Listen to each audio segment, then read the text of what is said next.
अल्लाह का कुरान कहता है पैरवी करो उस रास्ते की जो तुम्हें मेरी तरफ लेकर आता है। हमारी और आपकी जिंदगी का मकसद भी यही होना चाहिए कि हम उस रास्ते की पैरवी न करें जो अल्लाह से दूर लेकर जाता है। हम उस रास्ते की पैरवी न करें जो मुस्तफ़ा जान रहमत के तरीके से हमें हटा देता है। हम उस रास्ते की पैरवी न करें जो हमें दुनियादारी की तरफ तो ले जाता है मगर हबीबे किरदगार से मुंह मुड़वा देता है। हम उस रास्ते की पैरवी न करें जो रास्ता बज़ाहिर तो बड़ा अच्छा लगता है मगर वो जहन्नम की तरफ लेकर जाता है। हम उस रास्ते की पैरवी न करें जो रास्ता दुनिया के एतबार से तो बड़ा खूबसूरत और बड़ा आसान लगता है मगर दर हकीकत वो कांटों का सफर और मुश्किलों और अपनी आखिरत को खराब करने का की डगर होता है। ऐसे रास्ते की पैरवी न करें बल्कि उस रास्ते पर चलें जो रास्ता मोहम्मद मुस्तफ़ा की गली को जाता है। उस रास्ते की पैरवी करें जो रास्ता अल्लाह रब्बुल इज्जत के करीब करता है। अल्लाह का कुरान मुक़द्दस की आयत का एक टुकड़ा यही मैंने पढ़ने का शरफ हासिल किया। पैरवी उस रास्ते की जाए जो मेरी तरफ लेकर आता है। कहां जा रहा है? दुरूद शरीफ पढ़ें अल्लाहुम्मा सल्ली अला सय्यिदना व मौलाना मुहम्मद व अला आलि सय्यिदना व मौलाना मुहम्मद तिब्बुल कुलूबि व दवाइहा व आफियतिल अबदानि व शिफाइहा व नूरिल अबसारि व दियाइहा सलातन दाइमतन मक़बूलतन तुअद्दी बिहा अन्ना हक़्क़हुल अज़ीम। बिरादरानी मिल्लत इस्लामिया, आपको मुबारकबाद ये कि आप शहर सूफी में रहते हैं और सरकार सुल्तान तारिकीन सूफी हमीदुद्दीन नागौरी की जिंदगी की मौजूदगी में उनकी आइडियल जिंदगी के होते हुए मैं किसी और की मिसाल मैं कहीं और दूर ले जाऊं ये मेरे इश्क के लिए गवारा नहीं है। इसलिए मैं तेजी के साथ चंद खास बातें आपको अल्लाह वालों की जिंदगी की सुनाऊं और आपको ये बताऊं कि ईमान कितना कीमती है। हमसे पहले वाले लोगों ने कितनी मुश्किलों से इस अमानत को संभाला है। ये अलग बात है कि चंद पैसों के आ जाने के बाद हम अपनी जिंदगी को खराब करने लग जाते हैं। ये अलग बात है कि जवानी की दहलीज पर पहुंचने के बाद बंदा अपनी अय्याशियों का शिकार हो जाता है। ये अलग बात है कि अल्लाह अगर अक्ल फहम हिरासत अता फरमाए तो बंदा उस राह से हट जाता है जिस राह पर चलने के लिए खुदा बंदे कुद्दूस ने कहा था। बिरादराने मिल्लत इस्लामिया, तवज्जो की बात ये है हम आकर पलट कर पीछे देखें तो हमें आपको एहसास होगा कितनी मेहनतें कितनी मशक्कतें अल्लाह वालों ने अपने ईमान की हिफाजत के लिए उठाई हैं और कितनी तकलीफें ईमान को बचाने के लिए। मगर हमें ईमान आसानी से मिल गया, हमें दीन आसानी से मिल गया तो हमारा नौजवान बॉलीवुड के गानों पर नाचने लग गया। हमने तकलीफें नहीं उठाई तो हम मुसीबतों को सिर्फ दुनिया की मुसीबतों को मुसीबत समझने लगे और दीन की खातिर कुर्बानी का तसव्वुर हमारी जिंदगियों से खत्म हो गया। मैंने नागौर शरीफ की पिछली तकरीर मेराज मुस्तफा पे की थी, वहीं से एक बात की शुरुआत करता हूँ। अल्लाह के रसूल सल्लल्लाहु अलैहि वसल्लम जब मेराज में तशरीफ ले गए बहुत सारी अहादीस ऐसी हैं कि हुजूर अलैहिस्सलातु तस्लीम ने बताया कि मैंने मेराज में ये देखा, मैंने मेराज में ये देखा, मैंने मेराज में ये देखा, मैंने ये देखा, ये देखा। लोग इस चक्कर में हैं कि मुस्तफा ने क्या देखा क्या नहीं देखा। शरह सुन्ना के हवाले से मुस्तफा जान रहमत अलैहिस्सलाम का फरमान आलीशान मिशकातुल मसाबी में मौजूद है। मिशकात शरीफ की हदीस है, अल्लाह के रसूल अलैहिस्सलाम फरमाते हैं मैं जब उदनु मिन्नी की सदा सुनते सुनते अपने रब के करीब पहुंचा जिसे कुरान में फकाना काब कौसैन और अदना की मंजिलें कही हैं। जब मैं वहां पहुंचा तो अल्लाह रब्बुल इज्जत जो उसकी शान के लायक है उसने अपना दस्ते कुदरत मेरे दो कंधों के दरमियान रखा। अल्लाह हाथ से पाक है। मुस्तफा फरमाते हैं अपना दस्ते कुदरत अल्लाह सुब्हानहु व तआला ने मेरे दो कंधों के बीच में रखा। हुजूर फरमाते हैं फराइतु बस मैंने देख लिया जो कुछ आसमानों में था जो कुछ जमीनों में था वो सारी चीजें मुझ पर रोशन हो गई। मुस्तफा जान रहमत को सब कुछ दिखा दिया गया। अब कोई ये कहे कि ये नहीं जानते वो नहीं जानते, इमाम अहले सुन्नत ने कहा और कोई गैब क्या तुमसे निहा हो भला जब ना खुदा ही छुपा तुम पे करोड़ों दुरूद। खुदा देखा भी, खुदा ने दस्ते कुदरत रखा भी, आसमानों जमीन में जो कुछ था वो सब रोशन भी फरमा दिया। सुभान अल्लाह। दूसरी रिवायत में है फअदा अली मेरे लिए तमाम चीजें रोशन कर दी। सब कुछ रोशन हो गया। बहरहाल क्या क्या देखा, बहुत सारी बातें उस हवाले से, बहुत सी रिवायतें, मगर हुजूर फरमाते हैं सल्लल्लाहु अलैहि वसल्लम, मैं एक रास्ते से गुजरा तो मुझे बड़ी अच्छी खुशबू आई, खुशबू आई, हुजूर को खुशबू आई।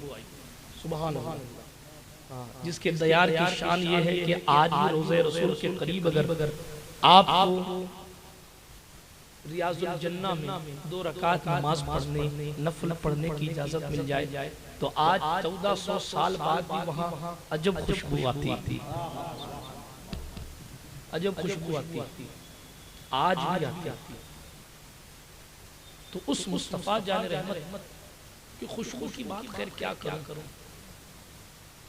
इस्लाम का कानून ये है कि अल्लाह रब्बुल इज्जत की कसम के अलावा किसी की कसम मोतबर नहीं होती, है ना।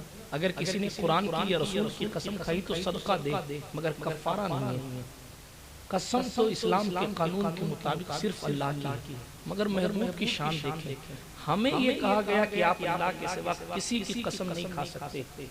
और खुदा है कहता है ला उक़सिमु बिहाज़ल बलद, महबूब हम तेरे शहर की कसम उठाते। शान मुस्तफा देखें, हमें कहा गया कि खुदा के सिवा किसी की कसम ना खाओ, और खुदा है कि महबूब तेरे शहर की कसम। कौन से वाले शहर की? मक्का की मदीना की। आगे क्लियर किया व अंत हिल्लुम बिहाज़ल बलद, जिस शहर में तू रहे उस शहर की कसम, जिस शहर में तू रहे उस शहर की कसम। वद्दुहा कहा, वल्लैल कहा, वश्शम्सि वद्दुहाहा कहा। ठीक है, बात दूसरी तरफ न निकल जाए। हुजूर के हुस्न और हुजूर की खुशबू की बात ही निराली, जिधर से गुजर जाए गलियां महक जाया करती। हाँ, किसी शायर ने कहा था सहाबा जान लेते थे किधर से आप गुजरे, सहाबा जान लेते थे किधर से आप गुजरे। हदीस शरीफ है मिशकात शरीफ में और बहुत सी किताबों में हदीस है। हुजूर अलैहिस्सलाम तशरीफ फरमाते, सहाबा आपके इर्द गिर्द बैठे थे, लेकिन जब हुजूर की महफिल में सहाबा बैठते थे तो निगाहें ऊंची नहीं रहती, निगाहें झुकी हुई रहती थी, दिल बारगाह रिसालत की तरफ मुतवज्जे रहता है। सबकी निगाहें झुकी हुई हैं, बहुतों की आंखें बंद हैं। हदीस शरीफ में आता है कि मुस्तफा जाने रहमत महफिल से उठे और चले गए। हज़रत अबू हुरैरा कहते हैं कि सबसे पहले मुझे एहसास हुआ कि महफिल में जो खुशबू थी वो अब नहीं है। ये लफ्ज़ तो नहीं है हदीस शरीफ में, मगर ये जरूर है कि सरकार अबू हुरैरा कहते हैं सबसे पहले मुझे एहसास हुआ कि शायद हुजूर इस महफिल में नहीं। हुजूर के उठने की आठ सहाबा ने नहीं सुनी, हुजूर को जाते नहीं देखा, आंख बंद करके बैठे, जाते नहीं देखा, मगर हुजूर की मौजूदगी और गैर मौजूदगी का फर्क सहाबा से ज्यादा कौन जान सकता है। अबू हुरैरा कहते हैं मैंने आंख खोल दी तो देखा जाहिरी तौर पर हुजूर हमारे सामने नहीं है। फिर हुजूर अलैहिस्सलाम की तलाश में मैं निकल गया। अबू हुरैरा ने तो इतना कहा कि मैं चलते चलते एक बाग की दीवार के इस तरफ पहुंचा। सवाल ये कि अबू हुरैरा आप उसी रूट पर कैसे चल रहे थे जिस पर हुजूर गए हैं? अच्छा, फिर अबू हुरैरा कहते हैं कि एक बाग था, बाग की दीवार थी, मैं दीवार के इस तरफ था, मगर मुझे महसूस हुआ कि हुजूर बाग में, देखा नहीं, महसूस हुआ। ये खुशबू है हुजूर की, महसूस हुआ। हज़रत अबू हुरैरा कहते हैं तो मुझे रास्ता नहीं मिला, तो एक छोटी सी जगह थी। हज़रत अबू हुरैरा के अल्फाज हैं जिसका तर्जुमा कर रहा हूँ, मैं लोमड़ी की तरह सिमट कर उस दीवार के अंदर दाखिल हो गया, उस दीवार के अंदर दाखिल हो गया। जब मैं बाग के अंदर पहुंचा तो देखा मुस्तफा तशरीफ फरमा सल्लल्लाहु अलैहि वसल्लम। खैर हदीस लंबी है, सरकार उमर का भी जिक्र है और दूसरे कवानीन भी हैं, मैं फिर किसी मौके पर सुनाऊंगा। अभी मैंने सिर्फ हुजूर की खुशबू बतानी। तो अबू हुरैरा को कैसे पता चला कि हुजूर दीवार के पीछे हैं? सहाबा जान लेते थे किधर से आप गुजरे हैं। अजब खुशबू निकलती थी नबी के जिस्म अतहर से। इसी कलाम में शेर है, गरीबों को हिकारत से न देखो ऐ अमीरो तुम। सुनिए मौलाना मुबारक साहब, गरीबों को हिकारत से न देखो ऐ अमीरो तुम, गरीबी हमने पाई है रसूलुल्लाह के घर से। चलें हुजूर की खुशबू, हुजूर सल्लल्लाहु अलैहि वसल्लम, खैर सरकार की खुशबू की बात ही अलग है। हुजूर मेराज पे गए, हुजूर ने फरमाया मुझे अजब सी बेहतरीन सी खुशबू महसूस। मैंने पूछा जिब्रील ये कैसी खुशबू है? अब तवज्जो रखिए, मैं किस्सा सुनाने लगा। हुजूर मेराज पे तशरीफ ले गए सल्लल्लाहु अलैहि वसल्लम, खुशबू सूंघी। सरकार जिब्रील से कहने लगे जिब्रील ये कैसी खुशबू है? हजरत जिब्रील अमीन ने अर्ज किया या रसूल अल्लाह अलैहिस्सलाम, ये फिरौन की बेटी की खादिमा की खुशबू। और उसकी औलाद की खुशबू। अल्लाह, ऐसी खुशबू है कि हुजूर महसूस कर रहे हैं, मेराज में महसूस कराई जा रही है। जिब्रील अमीन कहने लगे हुजूर बात ऐसी है कि फिरौन की बेटी की खादिमा थी, गरीब थी, मगर गरीब थी तो क्या हुआ, दिल से वो मुस्तफा जाने रहमत अलैहिस्सलाम के दीन पर थी। वो तो दौरे मूसा था, मगर दीन तो सबका इस्लाम ही है। मूसा के पास भी जो कुछ है वो भी तो मुस्तफा का है। ला व रब्बिल अर्श, जिसको जो मिला उनसे मिला, बढ़ती है कौनैन में नेमत रसूलुल्लाह की। तो सरकारे मदीना अलैहिस्सलाम के दीवानों अर्ज ये कर रहा था, तवज्जो के साथ सुनिएगा। सरकारे मदीना से अर्ज किया जनाबे जिब्रील अमीन ने, या रसूलल्लाह अलैहिस्सलाम सलाम, ये फिरौन की बेटी की खादिमा की खुशबू है। का माजरा क्या है? का सरकार बात ऐसी है कि फिरौन अपने आप को खुदा कहलवाता था और अपने आप को सबसे अपने आप को सजदा करवाता था। फिरौन वो बादशाह जिसने सबसे पहले ताज पहना, मगरूर बादशाह फिरौन, जनाबे मूसा का दौर है, उसको लोग खुदा मानते हैं, माज़अल्लाह रब्बिल आलमीन। उसकी बेटी की खादिमा है और वो खादिमा खिदमत कर रही है, उसके बालों में कंघी कर रही है। वो बालों में कंघी करते करते करते कंघी उसके हाथ से छूट गई, और जैसे ही कंघी हाथ से छूटी तो उसकी जुबान से निकल गया बिस्मिल्लाह, बिस्मिल्लाह। इसलिए कि जो अल्फाज बंदे की ज़बान ज़द होते हैं अचानक वही निकल। अब किसी की ज़बान पर गाली हो तो गाली निकलती, किसी की ज़बान पर खुदा का नाम हो तो खुदा का नाम निकलता, अचानक किसी की ज़बान पर मौला अली का नाम हो तो मौला अली का नाम निकलता, किसी की ज़बान पर हुजूर का नाम हो तो फिर अचानक हुजूर का नाम निकलता है, किसी की ज़बान से अचानक गरीब नवाज का नाम निकलता है। तो जनाब जो अल्फाज ज़बान ज़द होते हैं फौरन वही लफ्ज़ निकलता है। अब आप अपने मुक़द्दर पर गौर कीजिए कि आपकी तकदीर में कौन सा लफ्ज़ आया है। कहीं बॉलीवुड के किसी खान साहब का लफ्ज़ तो नहीं है, 40-40 साल से ज़िनाकारियों में मुब्तला लोगों की इत्तिबा में तो नहीं है आप, जिनकी जिंदगियां खुद ज़िना की वजह से बर्बाद हो गई। कहीं आप उनको फॉलो तो नहीं कर रहे? कहीं ऐसा ना हो क़यामत के मैदान में अल मरु मा मन अहब्बहु के तहत आपने किसी की मोहब्बत में अपनी पैंट फाड़ी और कुत्तों की तरह बाल कटवाए, माँ बाप ने नहीं रोका, कोई बात नहीं, कहीं फरिश्ते घसीट कर जहन्नम में न फेंक दे, उस वक्त 9 महीने पेट में रखने वाली माँ भी आपकी इमदाद को नहीं आएगी, क्योंकि कुरान ने पहले फैसला कर दिया, यौम यफिर्रुल मर्उ मिन अखीही व उम्मिही व अबीही व साहिबतिही व बनी। कोई किसी का पुरसाने हाल नहीं होगा, नफ्सी नफ्सी का आलम होगा, डीजों में नाचने वाले बराती बहुत मिल जाएंगे, मगर कब्र का कोई साथी नहीं मिलेगा। इसीलिए जनाब एक रात की बारात की फिक्र बाद में कीजिएगा, कई 100 साल की कब्र की रातों की भी फिक्र कीजिएगा। इसलिए कि सांसों की माला टूटने के बाद पता नहीं कब कयामत आए और कब तक अंधेरी कब्र में बंदा तड़पता रहे, कब तक समझदार लोगों की शान ये हुआ करती है कि वो सिर्फ अपने घर की रातों का ख्याल नहीं रखते, बल्कि अपने आखिरी घर की रातों का भी ख्याल रखते हैं कि हमारी कब्र में उजाला कैसे होगा। तो जनाबे वाला कब्र में उजाला करना है तो हुजूर पर दुरूद पढ़ना सीख लो, इश्क़े रुखे शह का दाग लेके चलो, हुजूर से मोहब्बत करो, हुजूर अलैहिस्सलाम तस्लीम पर फिदा हो जाओ, फिर देखो कब्र में लहराएंगे ता हश्र चश्मे नूर के, जलवा फरमा होगी जब तला रसूलुल्लाह। मैं अर्ज़ कर रहा था कि लोगों ने मेहनतें कितनी की, तवज्जो, उसकी ज़बान से निकल गया बिस्मिल्लाह। अब जब उसकी ज़बान से बिस्मिल्लाह निकला, देखिए वो दौर कैसा। आज आपको नमाज पढ़ने के लिए कोई नहीं रोक रहा, अलमिया तो ये है अजान की आवाज से सबको तकलीफ होती है, फजर की अजान की आवाज से, मगर मुसलमान उठता नहीं, तकलीफ होती है। जुमले बुरे लगे तो माफ कीजिए। अब तो लोगों ने ये अर्जियां कलेक्टरों के पास और कोर्ट में ये दाखिल कर दी है कि फजर की अजान पर माइक्रोफोन बंद किए जाए। क्यों बंद किए जाए? क्योंकि हमारी मानी खराब हो, और जिसके लिए जिसको बुलाने के लिए माइक्रोफोन लगाया गया वो खुद मस्जिद में पहुंचेगा नहीं, तो लोग जाहिर बात है कि ये एक्शन लेंगे। हमारे यहाँ हालात ये हैं कि लोग फजर की नमाज के वक्त जाकर सोते हैं, उमूमन राती जुगों में ही होता है, और छोड़े ना राती जुगे। अब तो याशियों का मामला ये है कि जनाब हर रात 2:30 बजे तक बैठकर गप्पों में चली जाती है, चैटिंग में चली जाती है, मजनू बन के चली जाती है। मरने के बाद एक एक का हिसाब देना है, बाप हिसाब लेना ले, फरिश्ते जरूर काउंट कर रहे हैं। माँ आपका फोन चेक करे ना करे, मेरा बेटा है, मेरा दुलारा है, मेरा राज दुलारा है, मेरा फलाना ठिकाना, लेकिन फरिश्ते नहीं छोड़ेंगे।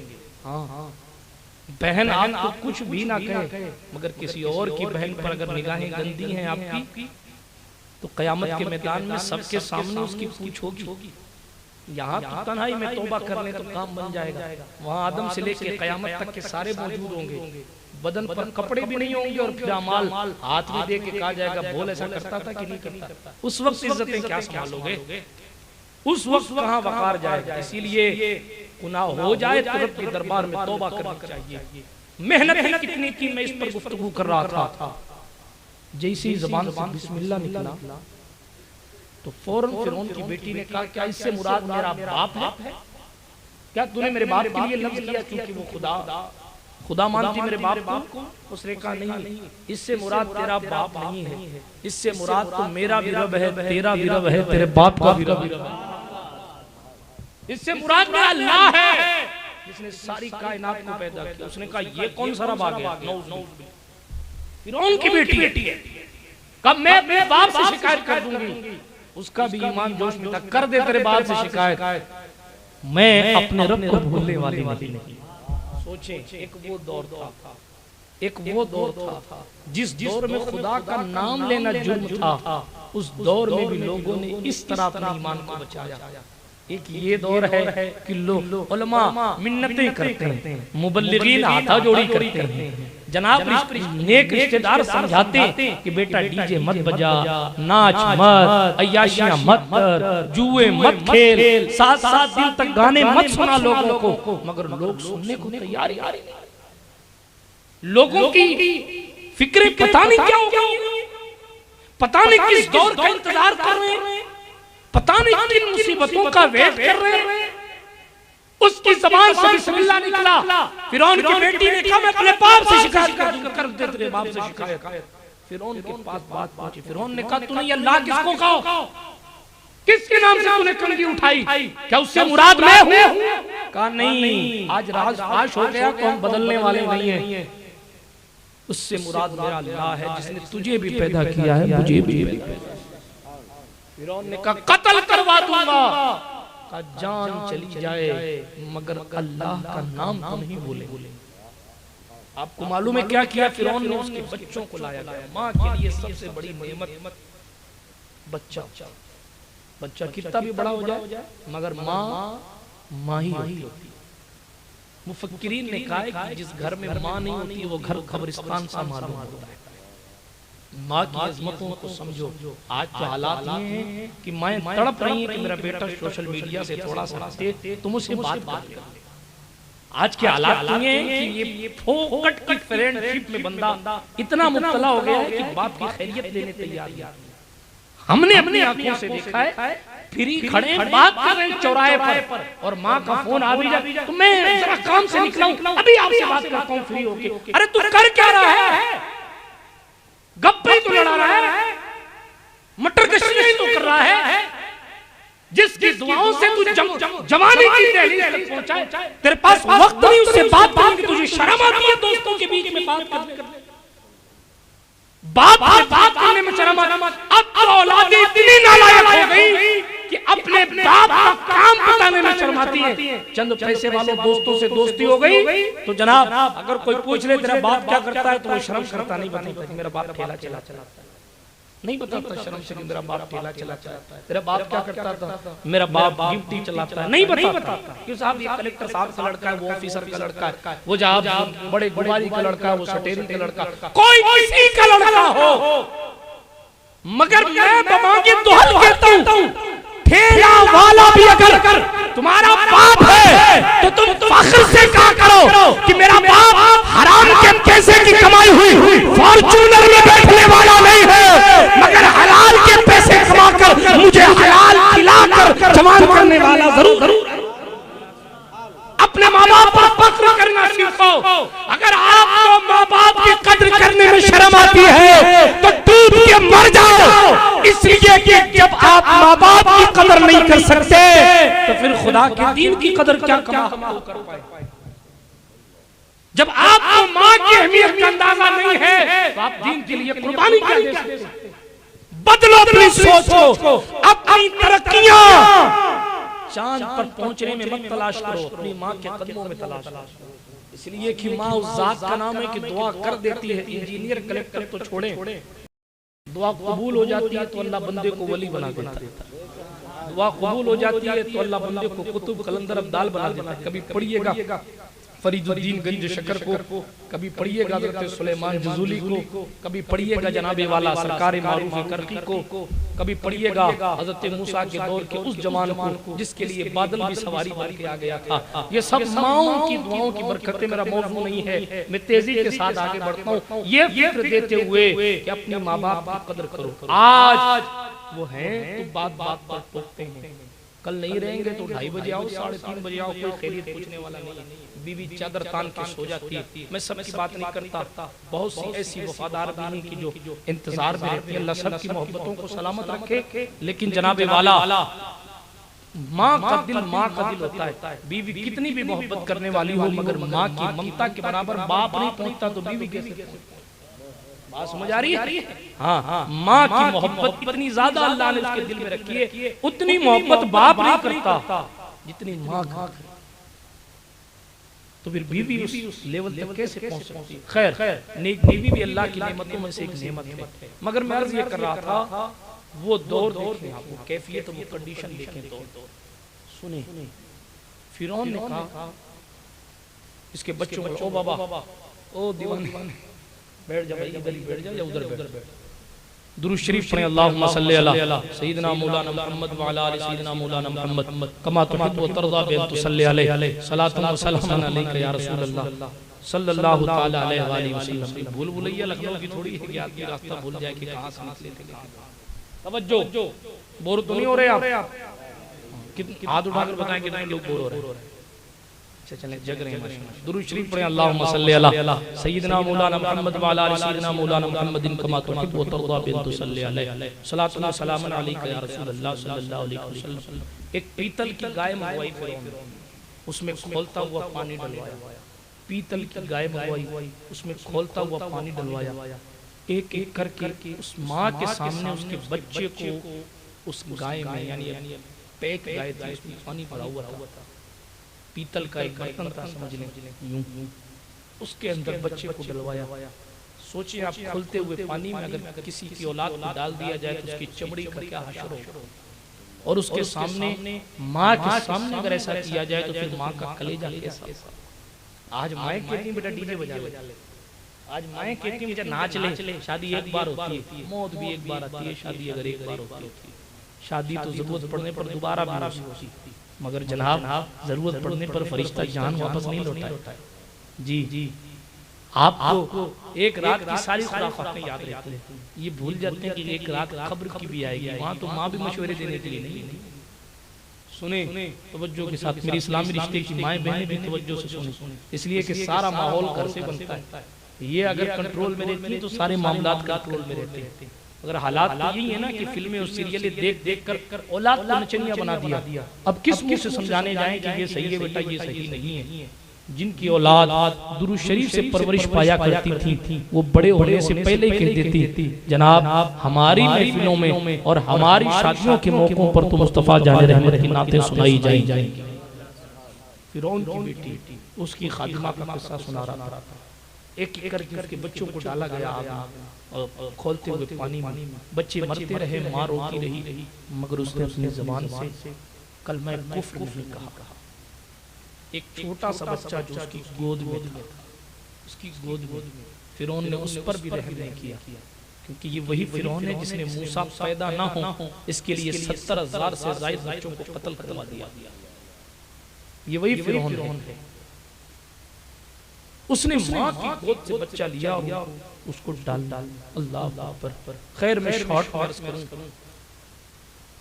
माँ झिझकी उस वक्त। अल्लाह ने फिर हौसला अता फरमाया। उस माँ ने फिरौन की मौजूदगी में कहा ले तू इसकी भी जान ले, मगर मेरी ख्वाहिश पूरी कर दे। क्या ख्वाहिश है? का मेरी हड्डियों को और मेरे बच्चों की हड्डियों को एक साथ रखें। ये जुमला कहना कोई आसान नहीं। लाशें पड़ी हुई बच्चों के सामने, खोलते हुए पानी में बच्चों की पिघलती हुई चमड़ी माँ देख रही है, मगर खुदावंद कुद्दूस पर जान निछावर करने तैयार। दूध पीता हुआ बच्चा उसके सामने उस खोलते हुए पानी में डाला जा रहा, मगर अपने रब से वफादारी करने के लिए वो बेकरार रहा।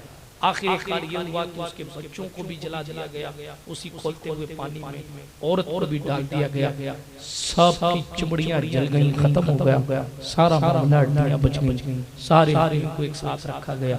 जिब्रील अमीन ने कहा, या रसूल अल्लाह, उसने कुर्बानी उधर दी थी, खुदा ने खुशबू यहाँ तक पहुँचाई। खुशबू आती, किरदार से खुशबू है, ऐसा काम। सरकार मदीना अलैहिस्सलातु व तस्लीम को खुशबू आई। सोचें आप, मैंने ये किस्सा सिर्फ इसलिए सुनाया कि हम देखें कि कितनी मेहनत से लोगों ने अपने दीन को बचाया। किससे भरे पड़े, मैं खुबैब इब्न अदी को सुनाऊं, मैं हज़रत खब्बाब को सुनाऊं, मैं हज़रत उमैर को सुनाऊं, मैं अम्मार इब्न यासिर को सुनाऊं, उनकी वालिदा जनाब सुमैया को सुनाऊं, किस किस को सुनाऊं? ये वो लोग हैं जिन्होंने अपने कलमे की हिफाजत के लिए अपनी जानें लुटाई। ये वो लोग हैं जिन्होंने अपनी औलाद को अपने सामने मरते देखा है, मगर उन्होंने समझौता नहीं किया कि हम अपने रब से दूरी इख्तियार नहीं करें। आज इस दौर में हुकूमतें कह रही हैं कि यार नाचो मत, प्रशासन कह रहा है कि यार इतना गाजे बाजे डीजे बाजे करो, कानून सुप्रीम कोर्ट ने लगा दिए कि मानहानि का केस हो जाएगा अगर कोई आपके खिलाफ पुलिस थाने में आके कह दे कि साहब ये इतने दिन से डीजे बजा रहे हैं। हुकूमतें परेशान है, प्रशासन परेशान है, मौलवी परेशान है, मुबल्लिगीन परेशान है, हर शरीफ परेशान है, मगर लोगों का पता नहीं क्या हाल है कि वो अपने रब को नाराज करने पर ही तुले पड़े। इसीलिए गुजारिश करूंगा कि उन लोगों की इत्तिबा मत कीजिए जो लोग अपनी शादियों के मौके पर बहुत भीड़ जमा करें और दूल्हे से आके कहते तेरी शादी में क्या हुआ था, चंद लोग थे, हमारे यहाँ एक बड़ी भीड़ थी। कम से कम मोहम्मद साजिद फख्र से कह सकते हैं कि तेरे यहाँ तो वो लोग थे जो जाहिरन दिख रहे थे, हमारे यहाँ तो वो भी आए थे जो आसमानों पर रहा करते थे। हमारे यहाँ तो तेरे यहाँ तो शैतान इब्लीस की टीम के लोग आए थे, हमारे मुकद्दर से हमारे यहाँ जिब्रील की टीम के लोग आए थे। इसलिए कि जब अल्लाह और उसके रसूल की जिक्र की महफिल सजती है तो फरिश्तों की टोलियां आकर बैठती। बल्कि इमाम जलालुद्दीन सूदी ने यहाँ तक लिखा कि जहाँ हुजूर की विलादत और मिलाद की महफिल होती है उस जगह फरिश्ते अपने परों से उस महफिल को ढांक लिया करते हैं। उसमें टेंट लगा हो, शामियाना लगा हो, ना लगा हो, फरिश्तों के नूरी परों का शामियाना फरिश्ते लगा दिया। अब फैसला आप पे, चाहो तो शैतान को बुलाओ, चाहो तो फरिश्तों को बुलाओ। अल्लाह ने आपको अक्ल दे, हिसाब का दिन रख दिया, उस दिन आके पूछ लिया जाएगा कि तुमने क्या किया क्या नहीं किया। आज तो जो चाहे चाहे, फमन शाह फलयुमिन वमन शाह फलयकफुर, जो चाहे जो कर ले, मगर एक दिन तो है, सुम्मा लतुसअलुन यौमइज़िन अनिन नाईम, हर नेमत के बारे में पूछा जाएगा। इसलिए पलटो अपने रब की तरफ, रुजू करो, गलतियां हुई तो माफी मांगो, बड़ा करीम रब है वो, बार बार गुनाह करने के बावजूद भी वो हम पर करम फरमाता है। जुन्नून मिस्री का वाकया है ना, समंदर के किनारे बैठे थे, देखा एक मेंढक तेजी के साथ आया और उस मेंढक की पीठ पर बिच्छू बैठा था। हज़रत जुन्नून मिस्री कहते हैं रहमतुल्लाह अलैह, कौन है जुन्नून मिस्री? अल्लाह का एक ऐसा बंदा है जिसने खुद को फना किया रसूल पाक की रज़ा के लिए, जिसने खुद को फना किया अल्लाह को राजी करने के लिए। खैर, इंट्रोडक्शन में फिर कभी सुनाऊंगा, हज़रत जुन्नून मिस्री का बारहा सुना चुका हूँ। सरकार जुन्नून मिस्री रहमतुल्लाह ताला अलैह, जुन्नून यानी मछली वाला, इसलिए कहा जाता है रास्ते में सफर कर रहे थे, किसी ने कहा हमारे पैसे तुमने चुरा लिए, हीरे हमारे हीरे चुरा लिए तुमने। हज़रत जुन्नून ने कहा नहीं हमने नहीं चुराए, कहा नहीं तुमने चुराए, अल्लाह वाला है झगड़ा तो करेगा नहीं, कहा नहीं तुमने चुराए, कहा नहीं मैंने नहीं चुराए। जब उस फकीर को लोग मारने लगे तो फकीर ने अपने मौला से कहा मौला इन्हें जवाब अता फरमा। समंदर की मछलियां जहाज के इर्द गिर्द आ गई और सब के मुंह में कीमती किस्म के हीरे। आवाज आई ज़ुन्नून किसी के भी मुंह से हीरे निकाल ले और इनको फेंक। चारों तरफ से हीरे हीरे। हज़रत ज़ुन्नून ने दे दिया। जो लोग कह रहे थे कि साहब मेरे हीरे गुम गए, दे दिया। थोड़ी देर के बाद किसी ने कहा नहीं हमसे गलती हो गई हजरत, आपने हीरे नहीं लिए, हीरे हमें मिल गए, जो घूमे थे वो मिल गए। कहने कोई बात नहीं, दे दिया जो दे दिया। खैर ज़ुन्नून लक़ब इसलिए पड़ा कि वो पुकारने तो समंदर की मछलियां भी हीरे लेकर आ जाया करती। ये अल्लाह वालों की शान है, ये हुजूर के गुलामों की शान है। चाहे तो इशारों से अपने काया ही पलट दे दुनिया की, ये शान है खिदमतगारों की सरकार का आलम क्या होगा। लोग दौलत के लिए ईमान बेच देते, हाँ गटर का ठेकेदार बनने के लिए तिलक लगा लेते, मगर जनाबे वाला अल्लाह वालों की शान ये है, लोग पार्षद बनने के लिए कुफ्र की दहलीज तक चले जाते हैं। मुस्तफा वालों की शान ये है कि जब वो मकबूल होते हैं तो मछलियां भी उन्हें हीरे नजराने में लेकर पेश किया करती है। वो तेरे बनाते। गरीब नवाज का एक मुरीद था और उस मुरीद का मसला ये था कि लोग उससे पैसे मांगते थे। बेचारा गरीब था। सुल्तान गरीब नवाज के सामने वो कर्जा मांगने लगा। हुजूर गरीब नवाज ने फरमाया और मोहलत दे अदा कर देगा ये कर्जा, भाग थोड़ी रहा है। कहा इतनी मोहब्बत है तो तुम ही दे दो। सुल्तान पाक ने फरमाया ठीक है मैं देता हूँ, मगर जितनी तेरा कर्जा है उससे ज्यादा सोना लेना नहीं। ठीक है। सुल्तान गरीब नवाज ने अपनी चादर उठाई, चादर जमीन पर फेंकी, जितनी दूर चादर पड़ी थी वो जमीन सोना बन गई। फरमाया उठा ले तेरा पैसा और चला जा। लेकिन उसने जाहिर है इंसान लालची होता है, उसने अपने कर्ज से ज्यादा पैसा सोना उठा लिया। ज्यादा उठाया तो उसके दोनों हाथ छल हो गए, लूला बिल्कुल हाथ काम नहीं कर। किस्सा खत्म। गुस्ताखी की सजा मिल गई। सुल्तान की बारगाह में गुस्ताखाना जुमला का सजा मिली, दोनों हाथ खराब हो गए। मगर बड़े जमाल के मालिक है सुल्तान गरीब नवाज, बड़ी वसअत अल्लाह ने अता फरमाई है, बड़ी बरकत अल्लाह ने अता फरमाई है, बहुत बड़ा दिल अल्लाह ने अता फरमाया। सुने लोगों ने कहा हुजूर करम फरमा दे, ये बेचारा पैसे मांगने के चक्कर में जिंदगी भर बगैर हाथ का रह जाए, करम फरमा दे।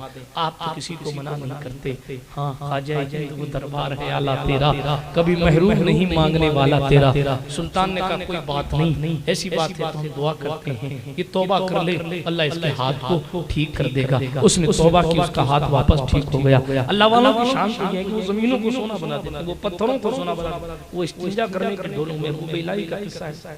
हाँ इस्तिंजा के ढेलों को सोना बना देते हैं। मुरीद गया कि साहब दिल में ख्याल किया काश मुझे भी सोना मिल जाए, काश मुझे भी सोना मिल जाए। हाँ अल्लाह वाले ने कहा कि उठा के ला पत्थर, वो जिस पत्थर को हाथ लगाते वो सोना। इस्तिंजा के लिए पत्थर उठा के ला, इस्तिंजा करूंगा। अब वो मुरीद जिस पत्थर को उठाने जाता वो पत्थर सोना बन जाता, जिस पत्थर को उठाने जाता सोना बन जाता। बड़ी देर हो गई का हुजूर माफी चाहता हूँ, मैं इस्तिंजा आपको इस्तिंजे के लिए ढेला कैसे ला के दूं? मैं जिस पत्थर को हाथ लगाता हूँ सोना बन जाता है। अल्लाह वाले ने जवाब दिया तो सोने का क्या करेगा जो इस्तिंजे के भी लायक नहीं, क्या करेगा जिससे इस्तिंजा भी नहीं किया जा सकता। वो दिल का ख्याल उन्होंने फौरन खत्म किया कि नहीं हुजूर हमें तो सोने नहीं चाहिए, हमें तो मुस्तफा जाने रहमत की चौखट चाहिए। अल्लाह वालों की शान। ज़ुन्नून मिस्री की बात कर रहा था, बात को खत्म कर दूं, बात तो बहुत निकलती जाएंगी। सरकार ज़ुन्नून ने कहा कि मैं उस मेंढक के पीछे पीछे चल गया, उसकी पीठ पे बिच्छू सवार हुआ। नदी के उस किनारे पहुंचा। जब नदी के उस किनारे पहुंचा तो मैंने देखा कि एक शराबी मदमस्त पड़ा हुआ, बिल्कुल अपने होश में नहीं है। एक अज़दाहा बहुत बड़ा सांप उसके करीब है और करीब है शराबी पर वो अपना डंक मार के, अपना मुंह मार के शराबी को खत्म कर दिया हमेशा के लिए। मगर इससे पहले कि सांप उस शराबी पर हमला करे, वो बिच्छू मेंढक की पीठ से उतर के सांप से जाके लड़ गया और सांप और बिच्छू की लड़ाई हुई। बिच्छू ज्यादा जहरीला था, बिच्छू ने डंक मारा, सांप मर गया। सांप मर गया, बिच्छू वापस पानी के करीब आया, मेंढक की पीठ पर सवार होकर चला गया। ज़ुन्नून कहते हैं बिच्छू तो चला गया मगर मैं वहीं बैठा रहा, मैं वहीं बैठा रहा और उसकी किस्मत पर रोता रहा कि हाय एक शराबी है। मैंने अस्तगफिरुल्लाह, उस वक्त उन्होंने ये सोचा कि अल्लाह वाला है, क्योंकि वो सो रहा था, बेहोश था। हज़रत ज़ुन्नून ने सोचा ये बहुत बड़ा अल्लाह वाला है, बहुत बड़ा परहेजगार है, इसलिए इसकी हिफाजतें यूं की जाती हैं कि अगर ये नींद भी हो, नींद में भी हो, तो हिफाजत के लिए नदी के उस पार से बिच्छू को भेजकर सांप से जान बचाई जाती है। ये बहुत बड़ा अल्लाह वाला होगा। लेकिन जब उसकी मुंह की खुशबू सरकारे ज़ुन्नून ने, जब उसकी मुंह की बू सरकारे ज़ुन्नून ने सूंघी और काफी देर तक जब नहीं उठा तो उन्हें एहसास हुआ कि ये शराबी है, ये तो नशे में मदमस्त है। कहे अल्लाह ये गुनहगार बंदा है। आवाज़ आई ज़ुन्नून, हमारे जिम्मे सिर्फ नेकोकारों की हिफाजत नहीं है, हमारे जिम्मे तो बदकारों की भी हिफाजत है। इसलिए कि हम इनके भी खुदा हैं, उनके भी खुदा हैं।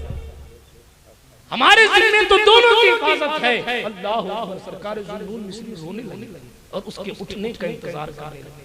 जब उठा ना तो उसने ज़ुन्नून मिस्री का चेहरा देखा। मशहूर वली थे इलाके के, पहचान गया।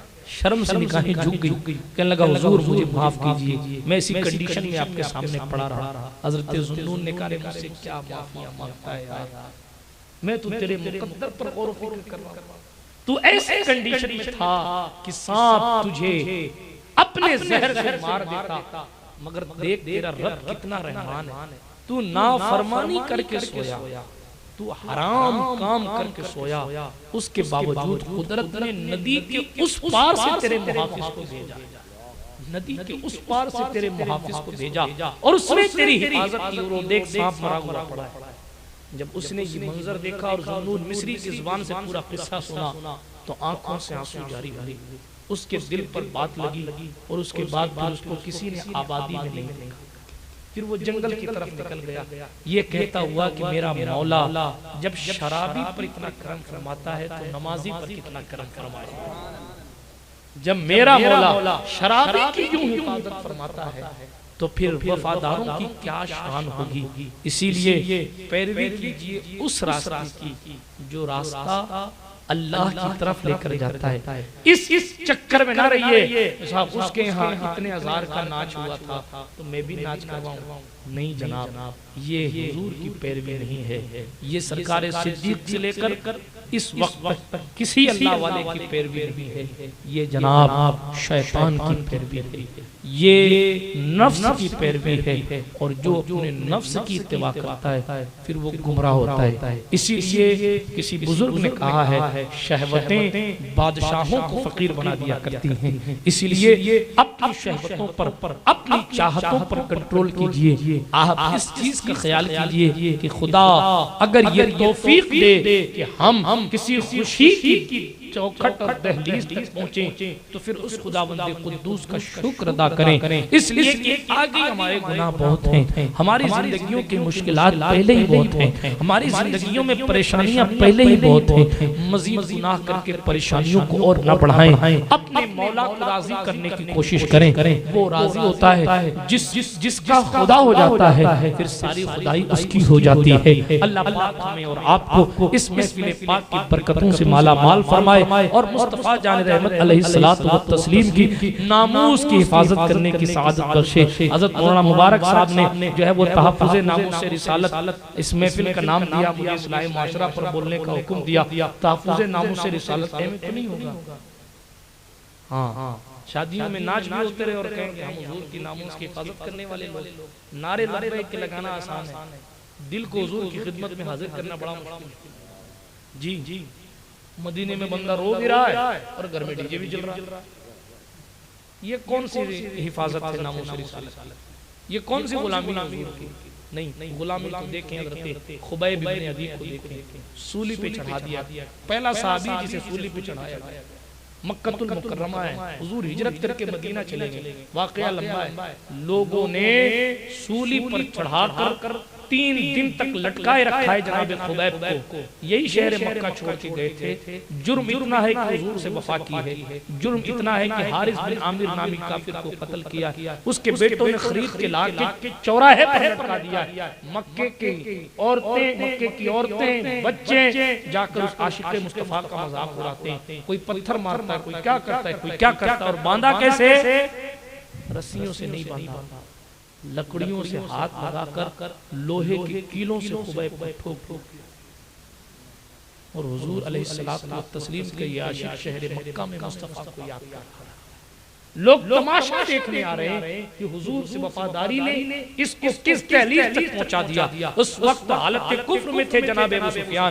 उन्होंने कहा था, है खुबैब, क्या इस वक्त तेरी जगह मोहम्मद को लटकाया जाता तो तुझे कैसा लगता? वो हमारी तरह आशिक नहीं थे कि अपने आप को बचा कर कहते कि जनाब हम तो बच जाए, दूसरे चाहे जो जाए, चाहे जो परेशान हो उससे हमें क्या लेना देना, हम बच जाए। नहीं, वो आशिक थे। उन्होंने कहा, अबू सुफियान ज़बान को लगाम दो, मैं खुबैब 70 बार मर के जिंदा हो सकता हूँ, मगर मोहम्मद अरबी के लिए इस जगह खड़े होकर भी ये जुमला बर्दाश्त नहीं। ये है तहफ़्फ़ुज़ रिसालत की बातें, ये है तहफ़्फ़ुज़ नामूस रिसालत की शान। लोगों ने मजाक उड़ाया है और लोगों ने कहा है खुबैब पलट जाओ, हुजूर से जान बख्श दी जाएगी। हज़रत खुबैब इधर मुंह करे तुम मुंह इधर कर दिया जाए, इधर मुंह करे तुम मुंह इधर कर दिया जाए। हज़रत खुबैब ने कहा, मुंह किधर भी करोगे मैं अल्लाह के नाम पर हुजूर की मोहब्बत में कुर्बान हो रहा हूँ। जिधर भी मुंह करोगे कोई बात नहीं, मेरे मुंह से सदा एक ही आएगी कि अल्लाह हमारा माबूद है, मोहम्मद हमारे रसूल। क्या क्या तकलीफें नहीं दी गई, कैंची से काटे गए, जिसमें अक़दस को छलनी किया गया, 13 तीरों और नेज़ों के निशान जनाब खुबैब के जिस्म अक़दस पर। मुस्तफा जान रहमत से वफादारी करके उधर मक्का शरीफ मदीना शरीफ में परेशान। इधर खुबैब में अपने रब के नाम पर जान कुर्बान करने तैयार है। लोग तरह तरह की बातें करें। खुबैब से पूछा, आखिरी ख्वाहिश क्या, तो तुम मरने वाला है। हज़रत खुबैब ने कहा 2 रकात नमाज पढ़ ले, 2 रकात नमाज पढ़ी। हज़रत खुबैब ने जल्दी से नमाज मुकम्मल कर ली। किसी ने कहा, खुबैब क्या बात है, लंबी लंबी नमाज पढ़ते हो, आज जल्दी से मुकम्मल कर ली। कहने लगे, लोग ये ना सोचें कि मुस्तफ़ा का वफादार, लोग ये ना सोचें कि मुस्तफ़ा का वफादार अपनी जान बचाने के लिए नमाज पढ़ रहा है।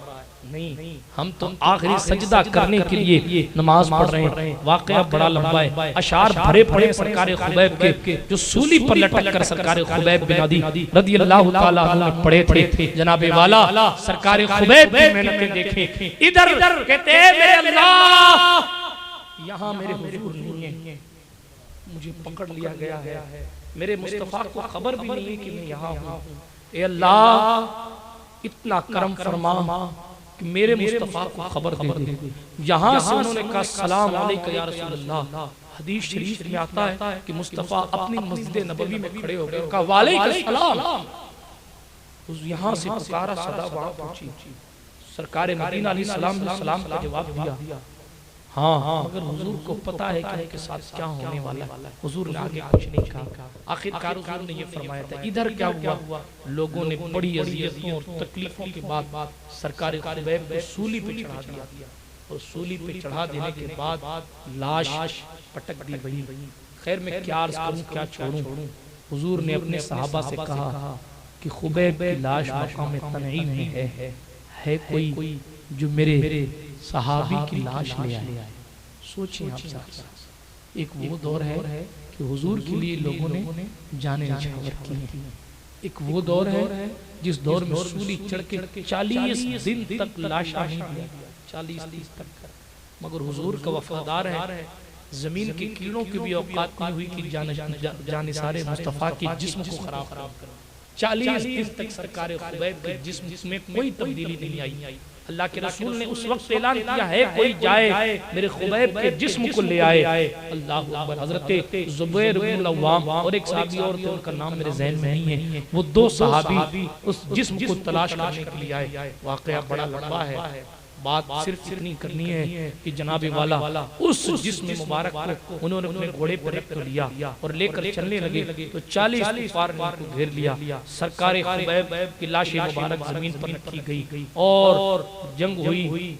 उन्होंने कहा कि हमारे पास तो कुछ नहीं है। आखिरकार जमीन फटी और हजरत खुबैब की लाश जमीन के अंदर चली गई, पता नहीं कहाँ गई। इसलिए इस सहाबी का लक़ब वलीउल अर्ज़ है। इस वाक़े को मैं 1 घंटे में सुनाता हूँ, मगर आज तेजी के साथ सिर्फ इसलिए सुनाया क्योंकि वक्त में दामन वक्त में गुंजाइश कम है। लेकिन मैं आपको बताना ये चाहता हूँ, वो लोग जिन्होंने हुजूर अलैहिस्सलातु व तस्लीम पर अपनी जान निछावर की, हंसते हंसते शहीद हो गए और हुजूर के बारे में एक लफ्ज नहीं सुना। आज हमारा हाल यह है कि कोई बोलने वाला बोलता है छोड़ें, हमारे खुद के काम ऐसे हैं, हमारे खुद के मामलात ऐसे हो गए कि हमें खुद ही हुजूर किया। आप कलमा पढ़ते हैं यार, क्या सारी जिम्मेदारी मौलवियों की? क्या आप ये कह के छूट जाएंगे साहब हम तो याश हैं, हम तो आवारा हैं, हम तो चवन्ने हैं, इसलिए हमारा नहीं, कलमा पढ़ा है। जितनी जिम्मेदारी यहाँ वालों की उतनी जिम्मेदारी आपकी भी है। आप ये कह के नहीं छूट सकते कि वो मौलाना वो नमाज पढ़ेगा। क्यों? सिर्फ मौलाना पे नमाज या सिर्फ कहने वाले पे नमाज पढ़? ये कुर्ते पहनना सिर्फ मौलवियों पे जरूरी है। आप इस्लाम के फॉलोअर नहीं है, आपके लिए इस्लामी लिबास नहीं है। मौलाना अगर पैंट पहन ले तो आपको ताज्जुब होता है, आप पैंट पहने तो हमें ताज्जुब क्यों नहीं हो? तो जो हमारे लिए शरीयत है वो आपके लिए भी तो है। ऐसा तो है नहीं कि हमारे लिए कोई स्पेशल फरमान जिब्रील लेके आए। ये कौन से फिक्र आप ले आए, ये कौन सा ख्याल ले आए? मौलाना बीड़ी पिए तो आपको खराब लगता है और है खराब बात, लेकिन आप पिए तो आपको शर्म नहीं होती। क्यों? हमारे लिए कोई हुजूर की शरीयत अलग है, आपके लिए अलग है। ये किसने सोच दे दी आपको? पलटे अपने रब की तरफ। कानून मुस्तफा जो आपके लिए है वही हमारे लिए। बस फर्क इतना है कि जानकार की सजा ज्यादा है, ना जानने की सजा उससे इस मामले में कम है कि वो जानता नहीं, लेकिन उसको दूसरे एंगल से भी सजा मिलेगी कि उसने सीखा क्यों नहीं। जी इस चक्कर में मत रहिएगा, हम पढ़े लिखे नहीं है साहब। कयामत में पूछा जाएगा दीन की तालीम हासिल करना फर्ज किया था उसने, क्यों नहीं सीखा?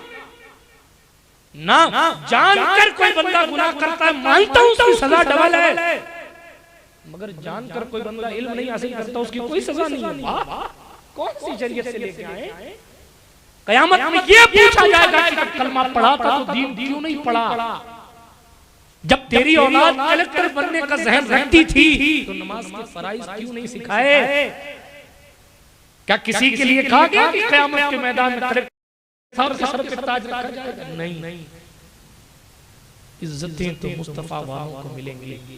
अल्लाह का कुरान कहता है वलिल्लाहिल इज्जतु वलिरसूलिही वलिल मुमिनीन वलाकिन्नल मुनाफिकीन ला यअलमून। अल्लाह के लिए इज्जत, रसूलुल्लाह के लिए इज्जत, मोमिनों के लिए इज्जत है, मुनाफिकों को पता नहीं है। इसलिए इज्जत चाहिए तो झूठी शान से बाहर आइए। ये झूठी शान है, नचा नाच करवा लिया, 10 लाख का दहेज दे दिया, फला कर लिया, ये झूठी शान, ये दिखावे हैं। दिखावे से बाहर आइए, हकीकत की तरफ आइए, असलियत की तरफ आइए। चंद मिनटों के लिए, चंद लम्हों के लिए हकीकत आपकी शान को अगरचे कुछ डैमेज कर जाए, मगर हकीकत होती है। लोन लेकर खुदकुशियां करने से अच्छा है कि बेटियों की शादी के खर्चे कम कर दिए जाए। जी अपनी झूठी शान दिखाने के लिए कर्जों के बोझ में दबने से अच्छा है कि आप कम लोगों की दावत करें। कोई फर्ज वाजिब नहीं पूरी कौम को बुलाना। 4 दिन लोग कहेंगे नहीं बुलाया, नहीं बुलाया भाई, मेरे इज्जत नहीं बुलाया, बात खत्म। कोई कब्र में आपका साथी बराती नहीं होगा, कोई मैदान क़यामत में साथ देने वाला नहीं होगा। इसलिए पैरवी उस रास्ते की ना करें जो आपको जहन्नम की तरफ लेकर जाता है। उस रास्ते की पैरवी करें जो हमें और आपको हुजूर की चौखट तक लेकर जाता है। क्योंकि तेरी मेराज तू जाने कहां तक पहुंचा, मेरी मेराज मैं तेरे कदम तक पहुंचा। करूं मद अहले दुअल रज़ा, पड़े इस बला में मेरी बला।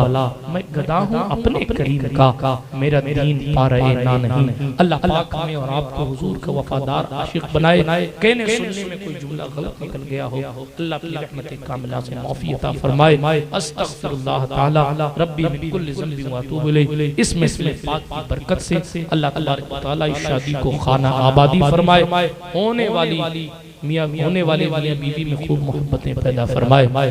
अस्तगफिरुल्लाह ताला रब्बी मिन कुल्लि ज़ंबि व अतूबु इलैहि। खाक मुझ में कमाल रखा है, मुस्तफ़ा ने संभाल रखा है, मेरे ऐबों पे डालकर पर्दा मुझको अच्छों में डाल रखा है। वाखिर दावाना अल्हम्दुलिल्लाहि रब्बिल आलमीन।